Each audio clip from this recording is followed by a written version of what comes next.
It's late. The room is dark except for the faint glow of your phone, face down now on your chest. And you're doing that thing again. The one you do almost every night without deciding to. You're running the tape of your life and quietly counting everything that isn't there yet. Not as far along as you thought you'd be by now. Not as far as the people you went to school with. Not enough saved. Not enough sorted. Not enough to show for all this trying. And then your brain hands down its verdict, the same one as last night, soft and certain and cruel. You're falling behind. You're not doing well enough. I want to spend the next few minutes building a case against that verdict. Because I think it's wrong. Not in a cheap, feel-good way. I think it is genuinely, factually wrong.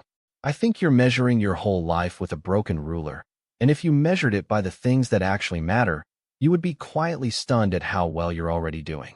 So stay with me, because I want to show you the proof. Here's where the whole problem starts. We were trained, all of us, to measure progress by the things that are loud. The promotion, the raise, the house, the ring, the launch, the milestone you can photograph and post. Big, visible, announceable. And those things are real, and there's nothing wrong with wanting them. But notice something about them. They are rare. They are spaced years apart. Most of them are partly luck, partly timing, mostly outside your control. So if those are the only marks on your ruler, then think about what that does. It means almost all of your life, the ordinary Tuesday, the quiet month, the entire year where you just kept going, reads back to you as nothing, as blank space, as falling behind. But that's not where a life is actually built. A life isn't built in the 5 or 6 loud moments you can put on an announcement. It's built in 10,000 small, invisible ones. The ones nobody claps for. The ones you don't even let yourself count as wins, because no one ever taught you that they were. So tonight, I'm going to count them for you, one by one, out loud. But first, let me show you the real villain in this story. Because it isn't you, and it was never laziness. The villain is the ruler itself. The invisible measuring stick you inherited without ever once choosing it. The one that only lights up for the loud, photographable stuff and stays completely blind to everything quiet and true. It's been grading you your entire life on a test that leaves out almost everything you're actually good at. And you've been failing a test that was rigged from the start. So let's go find what it can't see. Here's the first one. You got up today? I know exactly how small that sounds. But if you've ever lived through a stretch where getting out of bed felt like lifting a car off your own chest, then you know it is not nothing. You felt the entire weight of the day before your feet even hit the floor, and you stood up into it anyway. That is not the absence of struggle. That is the presence of strength. The ruler has no box for that. It will never give you a single point for it. But I will. Here's the second. You're still kind. After everything. After the letdowns, and the long years, and the people who took far more than they ever gave back, you still soften when you see someone hurting. You still feel a little bad when you snap at someone you love. You still hold the door, still send the text, still notice. The world had 100 good chances to make you hard and bitter, and somehow it didn't fully manage it. Do you have any idea how much quiet strength that takes? Staying gentle, in a life that keeps pressing down on you, is not a personality trait you got for free. It is an achievement you re-earn every single day. Here's the third. You kept a promise to yourself recently. Maybe a tiny one. You drank the water. You took the walk. You closed the app when you said you would. You told someone the honest thing instead of the easy thing. You probably forgot about it by lunchtime. But sit with what that actually was.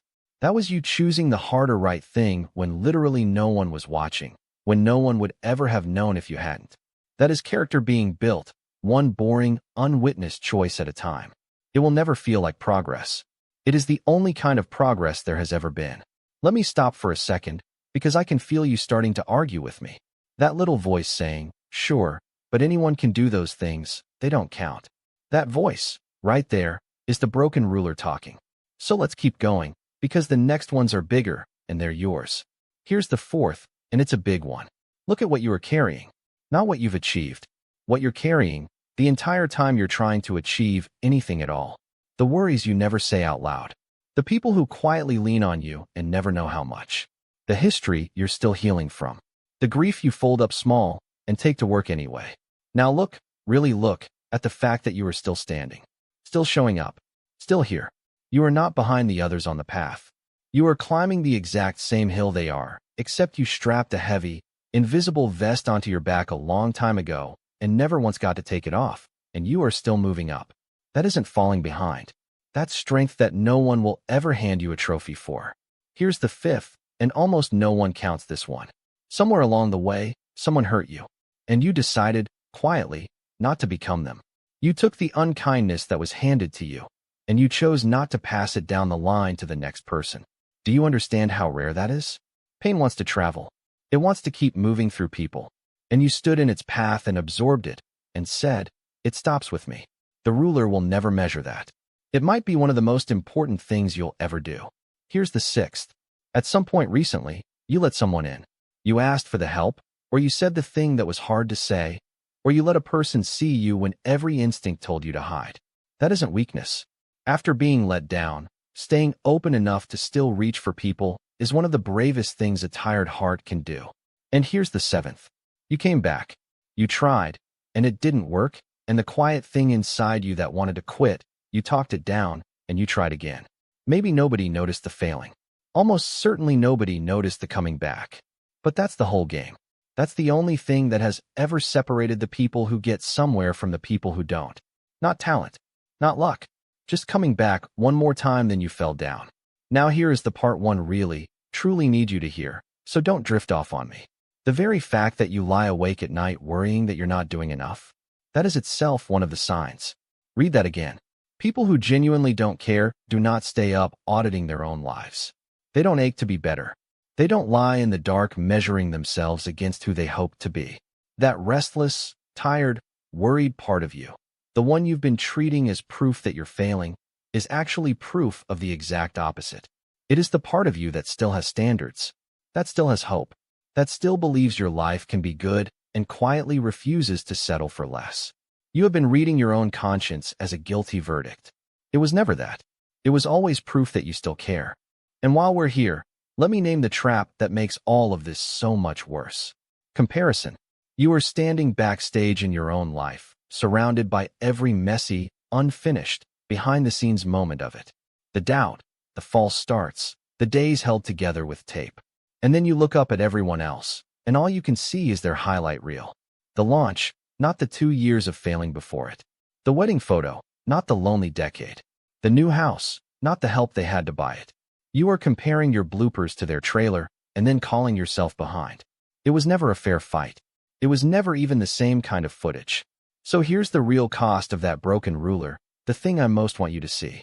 You have, in all likelihood, been living a genuinely good and decent life and feeling like a failure through the entire thing. Doing the quiet, unglamorous, heroic work of being a kind person in a heavy world and getting nothing back from your own mind but a verdict of not enough. That's the tragedy.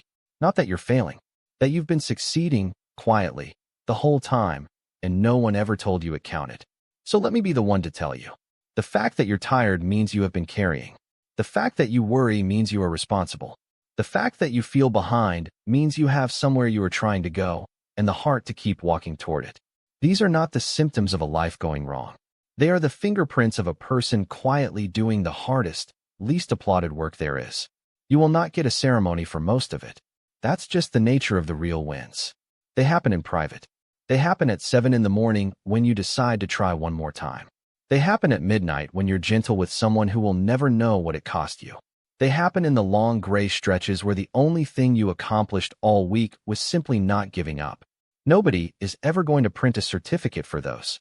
So I'll do the next best thing I can do from here. I'll tell you, plainly, that they counted. Every single one of them counted. So tonight, before you run that tape one more time, I want you to do just one thing. Put the broken ruler down, just for a minute. Set it on the floor. And instead of asking how far behind you are, ask the truer question, the one it never lets you ask. Given everything you have been carrying, given how heavy it has actually been, look how far you've come. Look how much you've held without dropping. Look how you're still here, still soft, still trying, after all of it. You are not behind. You are not failing some test that everyone else somehow got the answers to. You are a person doing far, far better than you give yourself even a sliver of credit for, measured by the only things that were ever really worth measuring. And the fact that you can't quite see it yet, lying there in the dark, doesn't make it one bit less true. If you needed someone to say that to you tonight, then this was for you. We make these for the people who are quietly trying harder than anyone around them can see. You're doing better than you think. You really are. So stay a while and rest. The lights are on.